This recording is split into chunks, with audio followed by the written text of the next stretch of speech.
What's up, family? Ghetto News reporter Mary Lee on 50 Dash to the Mary Lee. I got time to kill. Considering the bus just went by. You know, it's a shame that I can't get no respect in my own city, Chicago. You know, I suppose I had been in the recovery building. As soon as I came out my door, what do I smell? Marijuana. As soon as I come down the stairs, what do I see? A white lady with a black man. Now today is Malcolm X's birthday. And Tupac was like, oh, we gotta go back to when Malcolm X was, you know, Malcolm Little. Everybody using my name, my birthday, see? You know, we gotta go back to when Malcolm X was Malcolm Little. Now, before I came downstairs, the spirit, you know, caught me in the hallway or whatever. You know, because when they do them drugs, you know, the spirits can go in and out. See, dead people, they don't, not the dead people. You know, the ones that's still alive. Now, I got this shirt right here with John Hancock Building on the west side. And there's only one person that I know,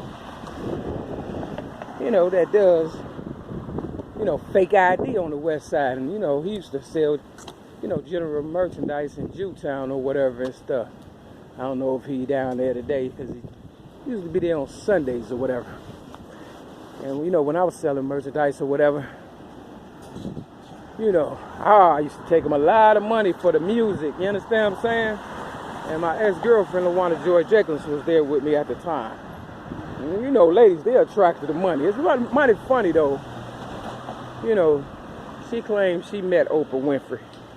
You know, but I never met Oprah Winfrey. You understand what I'm saying?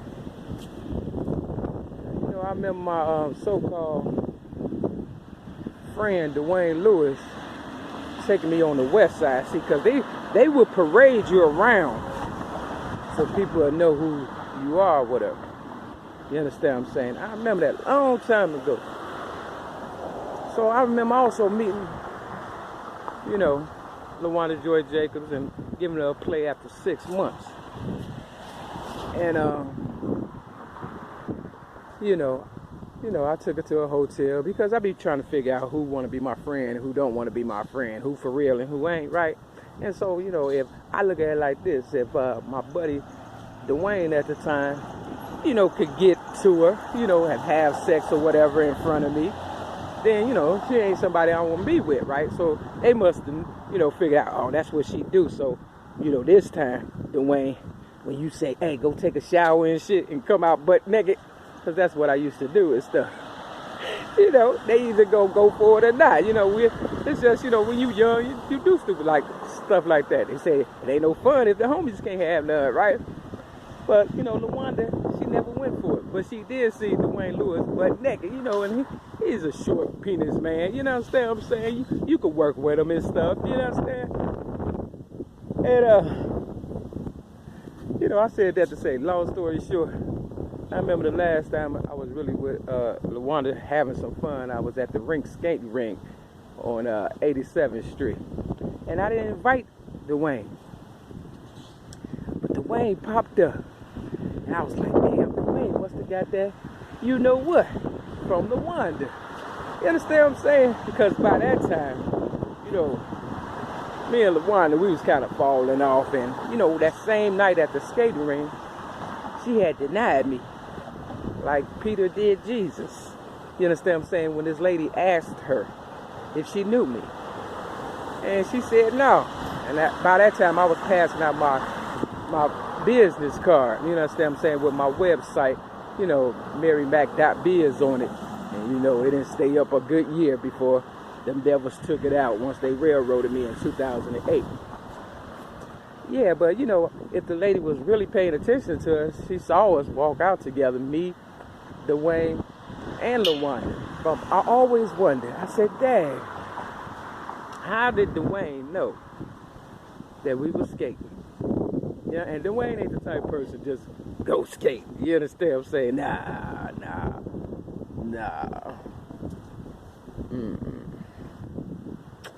Yeah, so I got this daily bread. You understand what I'm saying? And it talk about the crooked steeple. They really need to say the crooked people. You understand what I'm saying? Because everybody know that Tupac real name is LaShane Parrish Crooks. And everybody know that Malcolm X changed his name from Malcolm Little to Malcolm X to Shabazz, Malik something Shabazz or whatever. You understand what I'm saying? Google this shit. Yeah, and I look at it like this. If a person changed their name, it's got to be a reason for it. Whereas I've always kept my name the same, Mary Lee. I might have changed the spelling around, but you still knew that it was me. It's not like I was running or hiding or nothing like that, because I have nothing to hide from. Long story short, this guy named Charles, you know, I used to buy CDs from when I had my spot at Clark Mall. And I used to pay about $7 a CD. And I used to go with a grip of money. You understand what I'm saying? And he was a black guy. You understand? He got a little store on the west side. But his parents, they dealt in fake IDs and things of that nature. I never hung around to see all that. But what I'm trying to get at is, you know, I gave his mother my book, Rhymes, Poems, and Metaphors plus one song, when, you know, they was in Jewtown. You know, the Jewtown in Chicago on Canal Street right now. They probably ain't out there today because it's about to rain. That's why I say don't shit on me and say it's raining. So I was like, you know, ask your mom if I get a copy of my book. You understand what I'm saying? But of course, you know, there's a lot of drama behind that and stuff. But it's mighty funny. I patronize people where they tend to forget. You understand what I'm saying? Cause like I said, I bought this shirt. And the guy that worked for Charles or whatever in the store, he was like, you know, this the last one. Now, I don't know if he was symbolically saying, you know, to whoever was listening that I was the last one. You understand what I'm saying? But I always ask, I say, do you know Oprah Winfrey and stuff? And he's like, yeah, I met Oprah. She, you know, I moved some furniture or whatever, and she had a bad attitude. You know, every time I ask him that question, it's the same story. And I'm like, everybody got something bad to say about Oprah, but these white people come in the neighborhood all day. I can't get down the stairs at the so-called sober building that I'm at without seeing a white lady on Malcolm X's birthday. You understand what I'm saying? They have invaded the neighborhood. Now, all I'm trying to figure out is if I signed up to be in a sober environment, why I got to come out my door and smell marijuana all on the floor? And not only that, I had 2 Chester drawers. And when I was in Uptown, I gave it to my neighbor to hold and stuff. And she took it to Breakthrough, because that was the group that, and that's on the west side. And that's the group that had, you know, the Chester drawers or whatever and stuff. And it had locks on it and everything. But by the time I got back to the Chester drawers, you know, to retrieve them or whatever, you know, the locks had been removed and, you know, people just, you know, did what they wanted to do with my stuff. You understand what I'm saying? So I told the people there, I said, look, hold on to it, because I'm still trying to, you know, work on securing them or whatever. When I went back to secure them, do you know, they said, I said that I didn't want them. I said, look, what do you expect me to do? You know, that's what I said. Carry them on my back, because I had no place, you know, no, they stole my car, so it ain't like that I could just pick them up and put them in the car or whatever. The police stole my car. You understand what I'm saying? See, we dealing with thieves and crooks, like the Daily Bread said. You understand what I'm saying? Crooked steeple, but it's really crooked people. That's what they want to say. I say it for them. Yeah, so, you know, I believe everybody came into my life. Dwayne, Wanda, you know, Donna Marie Evans, and everybody. You understand what I'm saying? And of course, Oprah is the ring leader. So you see how they coming after Steve Harvey and how they come after all of them and stuff. You understand what I'm saying? So whether you strong or not, they're going to bring you down. But I believe, you know, Malcolm X tapped out and, you know, he went back to being Malcolm Little, house of motherfucking shit. Like he housed my shit. I remember one time I was looking for my watch when I was on Ridge, and, you know, somebody had stole my watch between Dwayne and LaWanda. But I just, you know, let it go. But then I remember I went to a carnival. It was Great America years ago when I met LaWanda Joy Jacobs. And I had one of this big ass teddy bear, but she would not accept it. But when I was at my apartment on Ridge, she brought me a little pillow that said high maintenance. Now most people, if they bring a teddy bear, they you know, bring you something, you know, with a heart on it. They say sweetheart, but it say high maintenance, meaning she was letting the maintenance man know, hey, check these CDs out or check this out. You know, she was a thief. She was just cute at her job and stuff. You know, most people that you expect to be a thief ain't gonna look like a thief. You understand what I'm saying? You know, they gonna come like a thief in the night. Real motherfucking so. So I was like, man, this is some bullshit. Now, here come my bus, but I'm not getting on this. I just want to feel the fucking goddamn breeze and shit. Yeah, so, you know, I don't know if Malcolm X died or nothing, but I know he loved him some white girls.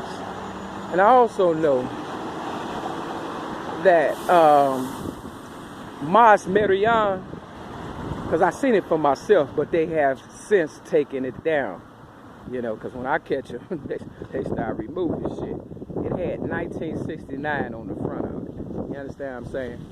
And that's the year my ex-girlfriend, LaWanda Joy Jacobs, was born. And I just left the north side last night.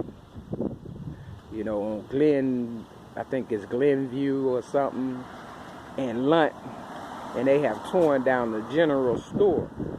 And, you know, they keep the little gate up and they put a little paperwork to let you know who behind it. And the year was 1969. You understand what I'm saying? For real. So we talking big business. And not only that, you know, she and I used to go, you know, looking at empty houses and stuff together. You understand what I'm saying? I think they was trying to pull me in or whatever and stuff. Because it's hard to do your dirt without an original by your side. It's kind of like Cardi B and Offset. You see what Offset is going through.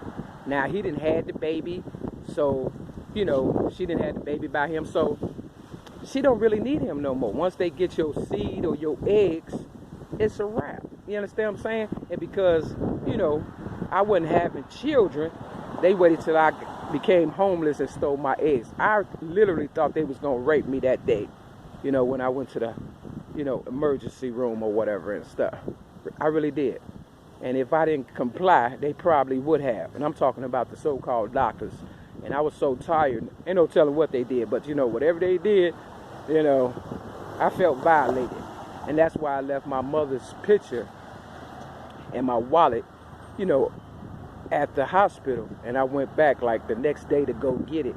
And it was a hospital security police officer. And he was watching me when I put the Black Panther ankle sock on the ledge of the hospital to let them know, look, all I needed was shelter. I did not need to be violated. And that's the honest to God's truth. So, you know, this Malcolm X so-called birthday, one more thing, I had a hernia, and they tried to give me hernia surgery while I was homeless on Malcolm X's birthday.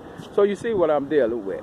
I try to cram all this in and let you know, don't shit on me and say it's right. For real. This your Ghetto News reporter, Mary Lee. Get the pedestrian between the Mary Lee. For the ones that stole everything, you know God gonna get you. Rubber don't last always.